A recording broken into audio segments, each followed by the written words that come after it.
per block on Ethereum because it changes. They've moved it around a few times. So whatever that block reward is now, you take that block reward as your top that you're going to divide out, and then you divide how much cost there was to generate that block.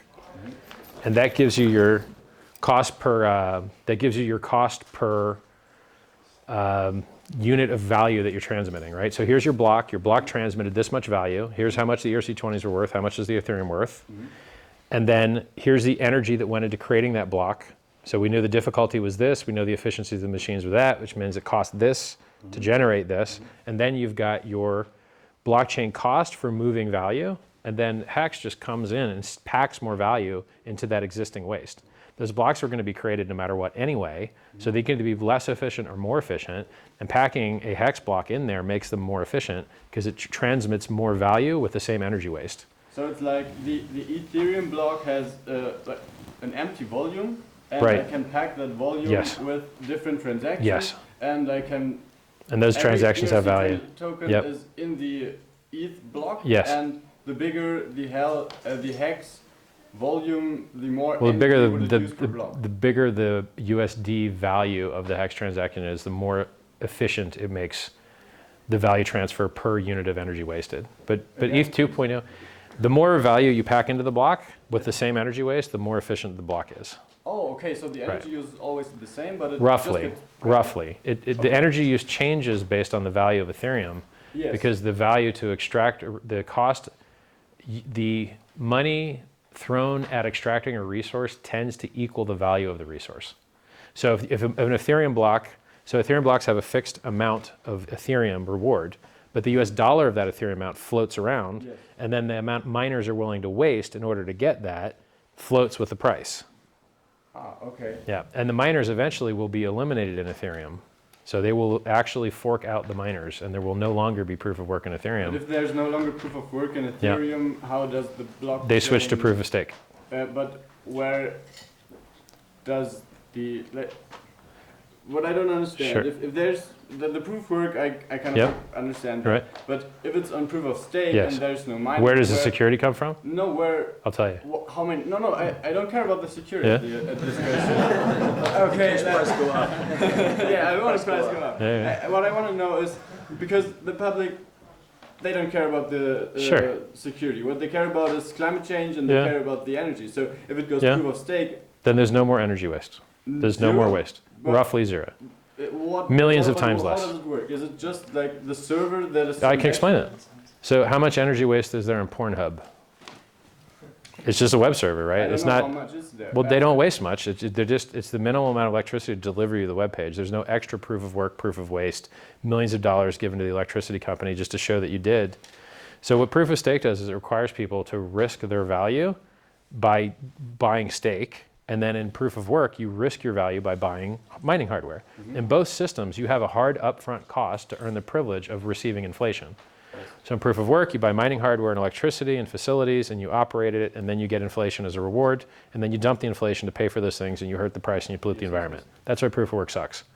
With proof of stake, you get rid of the electricity company nearly entirely. You're not wasting energy for proof of work anymore. You just run a normal web server, just like everybody else. Proof of stake... It removes all the proof of work. It's just running a server like yep. any other website. Roughly. But there's a select classification of people that have earned the right to mine the blocks and earn the block rewards. Mm-hmm. And in, for instance, EOS has 21. I think BSC has 21, and our system will have 33, just because bigger numbers are better, and I like the number. But roughly, they're not an order of magnitude difference. They're just both, two-digit numbers under 40.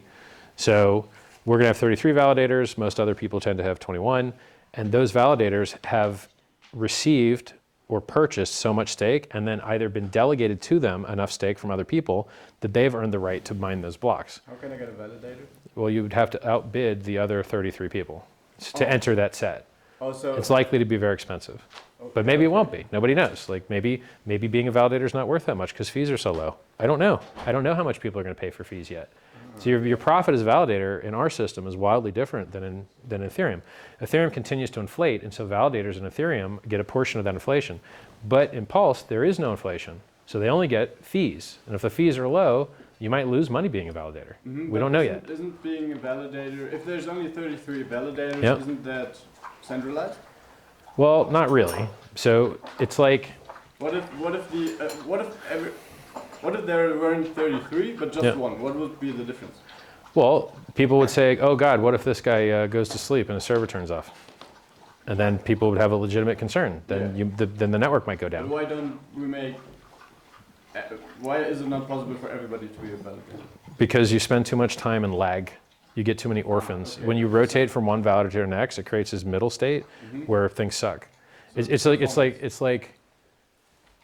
like context switching, right? Like imagine if you read 10 books at once, one after the other. Yeah.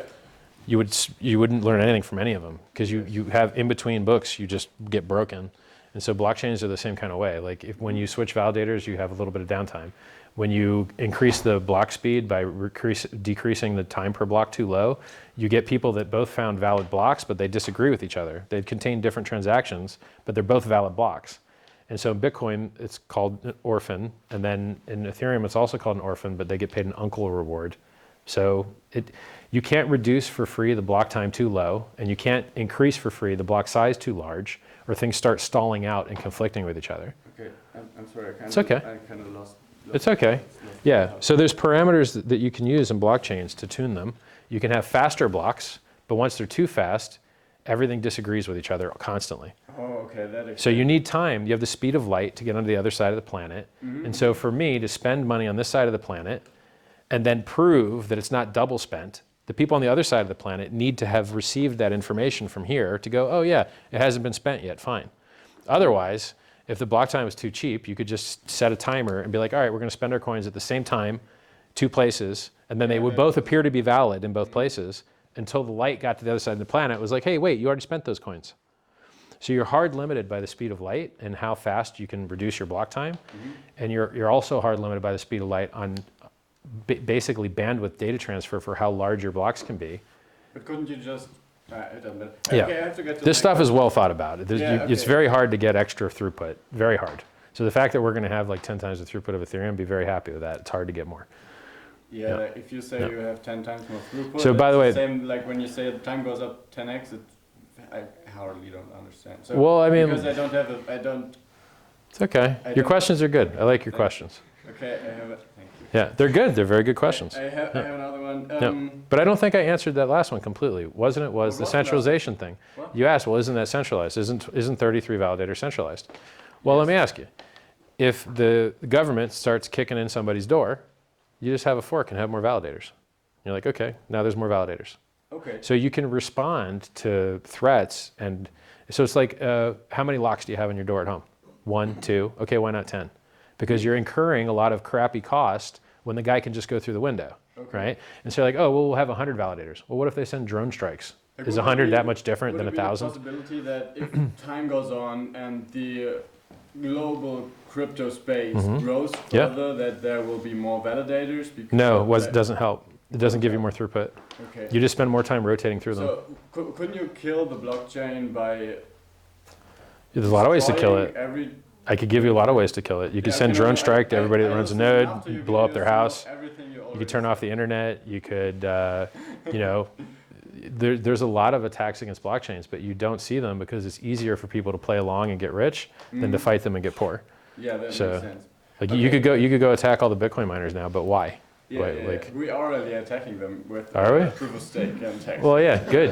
Isn't that But they should just, attack? the Bitcoin guys should do a proof of work change and get rid of the proof of work crap Yeah. and just switch to proof of stake. They really should. If I tell people about crypto, I kind of first try to get them into the Bitcoin because Right. everybody has heard about Bitcoin. Because Right. if I tell them, hey, don't buy hacks, get 40% stake and 1 Yeah. million %, they think I'm stupid. Well done. So Well, I say they Just lower the numbers till they're comfortable with them.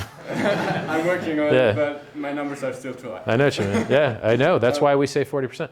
I have this problem. People talk about yield farming, and the yield farm numbers are versus the dollar.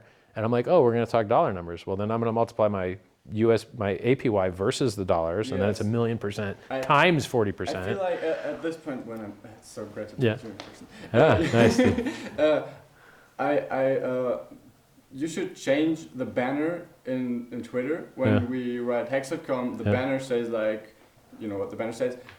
People, I know there's. I think it's still like 8,000x or something right now. Yeah, I know. On the one side, it would be nice to show the truth, but if you show the truth, people think we're a scam. So sure. maybe we should. If you find, we've gone through every type of language possible, but if you find an edge case we didn't find yet for superior language, I'm happy to upgrade them. No, I would. But it's hard to beat. I wouldn't try to change the language. I would change the language as often as I could, because I think that those numbers just go up. The numbers just go up. I don't know. It doesn't matter that if the number goes up permanently, people will not understand it because the number is too big to understand. I think I can summarize your argument in that if we show them the delta as this change versus another change, it seems like a smaller number. No, just make every time you post hex.com, the banner looks different and there are different numbers. Oh, I know what you mean. Yeah, I can't do it. I can't do it. Okay. The reason for it is because those banners are cached by so basically Telegram, Facebook, and Twitter run their own caching servers. And when you send them a link, they take a snapshot of that link. Mm-hmm. And then if you were to change something and push that code to your site, you then have to run those refresh things, and sometimes they don't refresh. I mean, in theory, it could be done, but it's really low. The thought behind it was to. I know what you mean. To have it change more so that it seems more live. More that people could.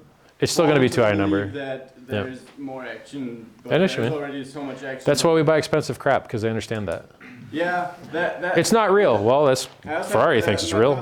I think buying Rolex and Louis Vuitton is a nice idea to onboard the rich, but everybody, the poor respond even better. Yeah. But the poor are not searching for Louis Vuitton or Rolex. I think it would they understand it, bro. Go on Instagram, they get it. Go on Instagram, they understand. I'm poor. I didn't understand it. Well, you're smart poor, different. The Louis Vuitton post, then it might have. But like NFTs, I don't like. What we're doing is working, man. We got this locked. This we've got figured out. Our on-ramping is going okay. The on-ramp, well, they can't, wait. I want more on-ramping. They can't. I agree, like, yes, better, but like, we can't, what we need is our messaging is about 80% as good as it's gonna get, but our outbound messaging on like reaching new people, so the effectiveness of our message is 80%, but our reaching new people is maybe 15%, because most people have never heard of us. Yeah. So we just need to spread the message we have at the effectiveness it is at more places. Yeah, because that's going to multiply larger. Lower the effectiveness, but up the reach, because if you onboard 80% of people with Louis Vuitton, we can't get more reach by lowering it. We can only get more reach by getting more reach. It's not like a balloon where if I push here I get more. If you change the topic. Change the topic to. Sure, we do that. We rotate. I do that. Bro, I'm doing fucking opening box videos, man. Like, I'm fucking like in the bathtub washing clothes and shit. Like, I'm rotating as hard as I can into that.